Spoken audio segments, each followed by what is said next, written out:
you found the one, you should never give her up. I think it's the way life changes when in love, yeah. I surround my soul with the positivity. That's why I don't worry about the things that I don't see, yeah. These days I don't worry about much. I think we should have some more. Indonesia merupakan negara maritim. Negara maritim merupakan negara yang memiliki perairan yang luas. Disebut negara maritim karena Indonesia merupakan negara kepulauan. Hampir 2/3 wilayahnya merupakan lautan. Antara pulau satu dengan pulau yang lain disatukan oleh lautan. Seluruh luas wilayah Indonesia yaitu 5,8 juta kilometer persegi. Potensi sumber daya lautan Indonesia tidak hanya berupa ikan, namun meliputi juga berbagai bahan tambang seperti minyak bumi, nikel, emas, bauksit, pasir, besi, timah, dan lain-lain yang berada di bawah permukaan laut. Kekayaan yang dapat dimanfaatkan dari sumber daya laut yang lain adalah sumber daya alam berupa mangrove, terumbu karang, dan lain-lain. Sumber daya yang dapat dimanfaatkan pesisir laut tersebut dikenal sebagai sumber daya pesisir. Potensi sumber daya alam maritim yang ada di Indonesia salah satunya adalah perikanan. Sumber daya perikanan laut merupakan salah satu potensi sumber daya laut di Indonesia yang sejak dulu telah dimanfaatkan penduduk. Laut Indonesia memiliki angka potensi lestari yang besar, yaitu 6,4 juta ton per tahun. Potensi lestari adalah potensi penangkapan ikan yang masih memungkinkan bagi ikan untuk melakukan regenerasi hingga jumlah ikan yang ditangkap tidak mengurangi populasi ikan. Berdasarkan aturan internasional, jumlah tangkapan yang diperbolehkan adalah 80% dari potensi lestari tersebut, atau sekitar 5,2 juta ton per tahun. Kenyataannya, jumlah hasil ikan tangkapan di Indonesia belum mencapai angka tersebut. Ini berarti masih ada peluang untuk meningkatkan jumlah tangkapan yang diperbolehkan. Jika dibandingkan sebaran potensi ikannya, terlihat adanya perbedaan secara umum antara wilayah Indonesia bagian barat dan timur. Di Indonesia bagian barat dengan rata-rata kedalaman 75 meter, jenis ikan yang banyak ditemukan adalah jenis ikan pelagis kecil. Kondisi agak berbeda terdapat di kawasan Indonesia Timur dengan rata-rata kedalaman laut mencapai 4.000 meter. Di kawasan Indonesia bagian timur banyak ditemukan jenis ikan pelagis besar seperti cakalang dan tuna. Penduduk Indonesia juga banyak melakukan budidaya ikan, terutama di area pesisir. Di pantai utara Pulau Jawa, banyak masyarakat yang mengembangkan usaha budidaya ikan yang menggunakan jenis tambak. Jenis ikan yang dikembangbiakan di tambak biasanya adalah. Sayangnya kekayaan alam kita berupa ikan telah banyak diambil oleh negara luar. Mereka melakukan praktik pencurian ikan atau illegal fishing. Ada beberapa wilayah perairan Indonesia yang rawan dengan kegiatan illegal fishing, meliputi Laut Arafuru, Papua di timur perairan Indonesia. Potensi sumber daya alam maritim yang ada di Indonesia berikutnya adalah hutan mangrove atau hutan bakau. Hutan mangrove atau hutan bakau adalah tipe hutan yang berada di daerah pasang surut air laut. Saat pasang, hutan mangrove digenangi oleh air laut, sedangkan pada saat air surut, hutan mangrove bebas dari genangan air laut. Umumnya, hutan mangrove berkembang dengan baik pada pantai yang terlindung, muara sungai, atau laguna. Ada dua fungsi hutan mangrove sebagai potensi sumber daya laut di Indonesia, yaitu fungsi ekologis dan ekonomis. Fungsi ekologis hutan mangrove adalah sebagai habitat atau tempat hidup binatang laut untuk berlindung, mencari makan, dan berkembang biak. Selain itu, hutan mangrove juga melindungi pantai dari abrasi laut. Fungsi ekonomis hutan mangrove adalah nilai ekonomis dari kayu, pepohonan, dan makhluk hidup yang ada di dalamnya. Biasanya, masyarakat memanfaatkan kayu sebagai bahan bakar dan bahan pembuat arang. Kayu bakau juga dapat dijadikan bahan pembuat kertas. Selain kayu, hutan mangrove juga dihuni oleh beragam jenis fauna yang memiliki nilai ekonomis.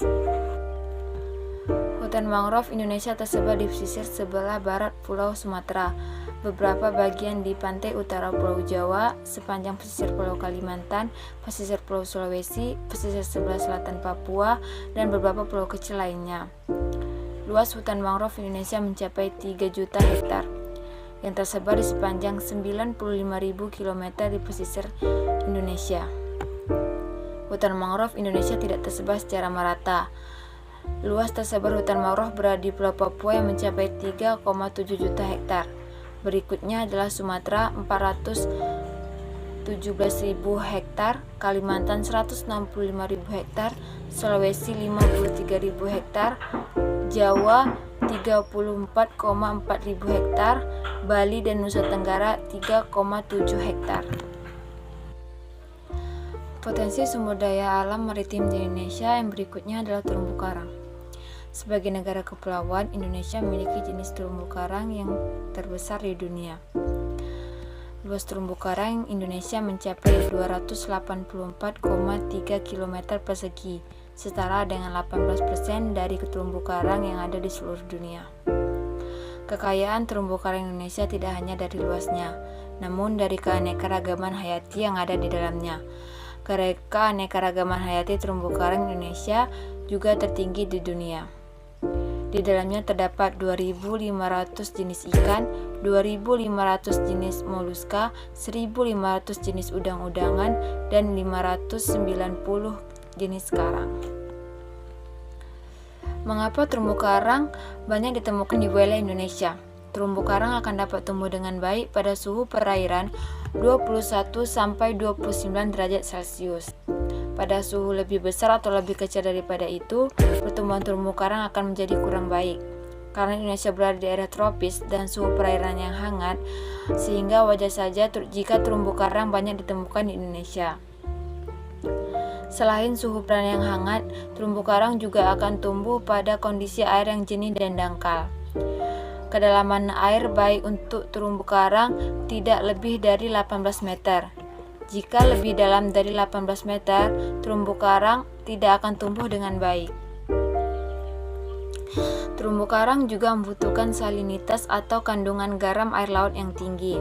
Oleh karena itu, terumbu karang biasanya tidak ditemukan di sekitar muara karena sulit untuk hidup akibat dari pencampuran air sungai ke air laut yang membuatnya payau atau tidak terlalu tinggi kandungan garamnya.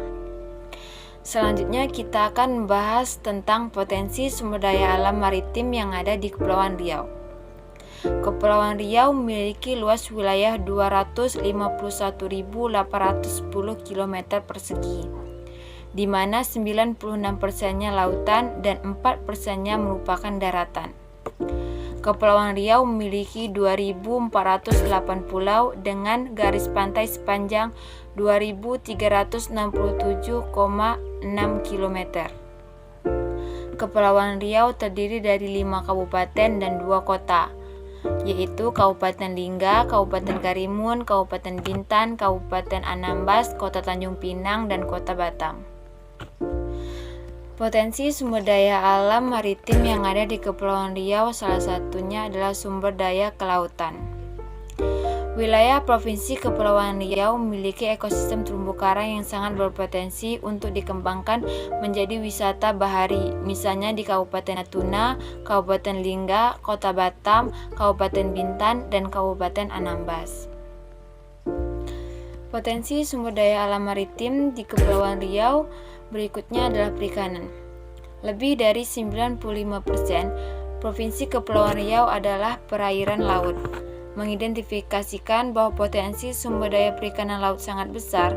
Secara garis besar, jenis sumber daya ikan yang terdapat di perairan Laut Kepri adalah kelompok sumber daya ikan pelagis, yaitu ikan tongkol, tenggiri, kembung, lawang, teri, dan sebagainya. Kelompok sumber daya ikan demersal, yaitu ikan kakap merah, kurasi, beleso, bawal, dan lain-lain. Kelompok sumber daya alam ikan karang, yaitu kerapu, beronang, Napoleon, dan lain-lain.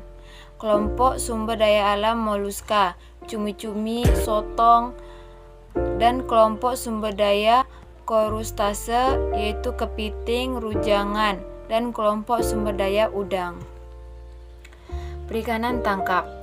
Provinsi Kepri memiliki luas laut seluas 24.121.530 hektar, setara dengan 95,79%, dan daratan seluas 1.059.511 hektar atau 4,21%. Menyimpan potensi pengembangan perikanan dan budidaya atau aquaculture yang sangat besar, terutama budidaya laut atau marikultur.